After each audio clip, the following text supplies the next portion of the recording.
Bonjour à vous, Catherine Legal, je suis architecte d'intérieur et pour ceux qui ne me connaissent pas, vous pouvez découvrir mon travail sur le site internet www.oz-bycath.com. Aujourd'hui, je voulais vous parler d'un sujet important qui est l'achat d'un bien immobilier, appartement ou maison pour un privé. Il y a plusieurs questions à se poser qui sont importantes lors de cet achat et en l'occurrence 3 points que j'ai pu identifier, dont le premier qui sont l'état des huisseries. Alors on entend par huisserie les volets, mais également les fenêtres.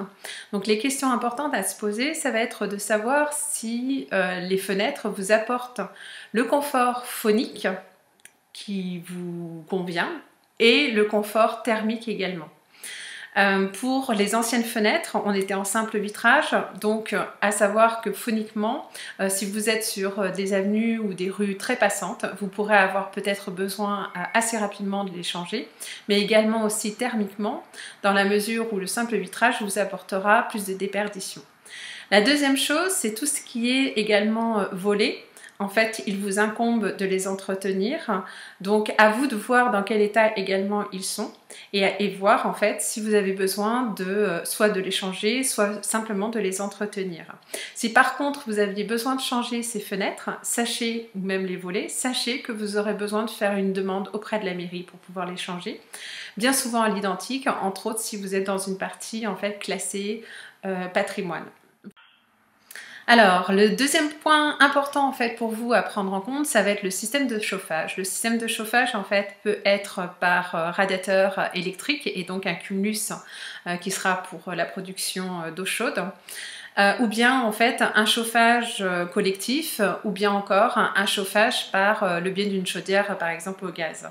Si vous êtes sur un système de chauffage électrique, regardez le type de radiateur que vous avez, car si vous êtes sur des radiateurs, j'ai envie de dire grippins, c'est à l'heure actuelle plus le moyen de chauffage le plus économique et le plus rentable en termes d'énergie. Donc ça peut valoir le coup de budgéter de changer les radiateurs électriques pour un meilleur rapport qualité-prix.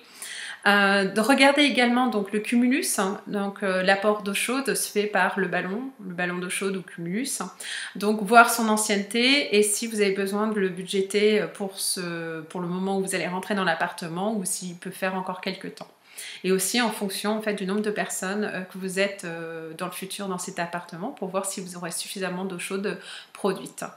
Alors le deuxième système de chauffage, le chauffage par le biais d'une chaudière, là j'ai envie de dire que selon l'entretien et si la chaudière a été bien entretenue, elle peut encore durer un certain temps.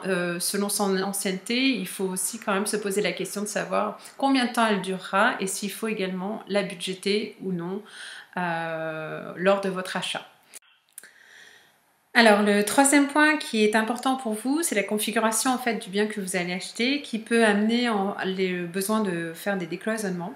Sachez que si on parle de décloisonner et de casser des cloisons, il n'y a aucun souci à proprement parler, si ce n'est le budget des cloisons en elles-mêmes et de la démolition.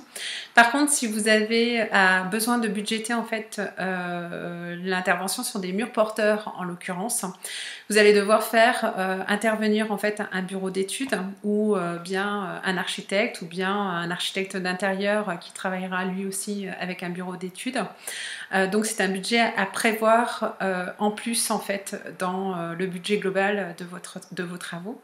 En parallèle de ce besoin, vous allez devoir faire une demande auprès du syndic de copropriété si vous êtes en appartement, puisqu'il vous faudra avoir l'autorisation de tous les copropriétaires et cette décision se prend lors d'une assemblée. Donc l'assemblée étant annuelle, si vos travaux sont urgents, vous aurez peut-être le besoin de faire une demande d'assemblée extraordinaire.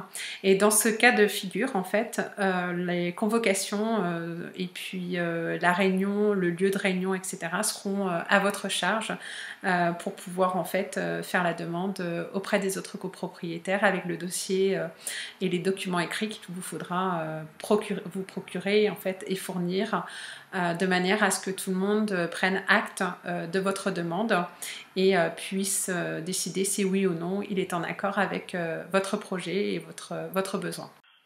Alors la dernière chose en fait dont je voudrais parler avec vous et qui peuvent être vraiment très importants parce qu'ils peuvent très rapidement grever votre budget en fait travaux que vous souhaitez investir dans votre bien, ce sont toutes les charges. Alors les charges, lorsque vous êtes en immeuble, ce sont les parties communes, le ménage, l'ascenseur, la concierge et bien d'autres choses encore, ou bien encore dans un lotissement avec des maisons par exemple, ça peut être l'entretien des espaces verts.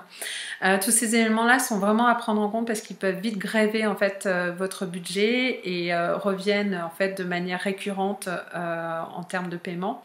Et puis la deuxième chose, ce sont les taxes foncières, taxes d'habitation qui sont également importants à budgéter dans le tout en fait. Sachez que si vous aviez besoin d'un peu plus d'informations ou peut-être de conseils lors de visite d'un bien avant l'achat, vous pouvez de toute façon me retrouver, me poser des questions également.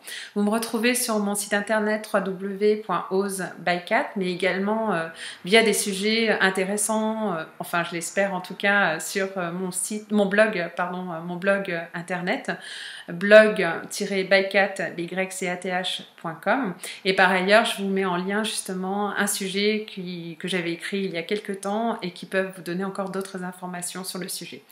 Voilà, tout simplement, je vous remercie pour votre écoute et votre indulgence puisque c'était ma première vidéo. Merci à vous, au revoir.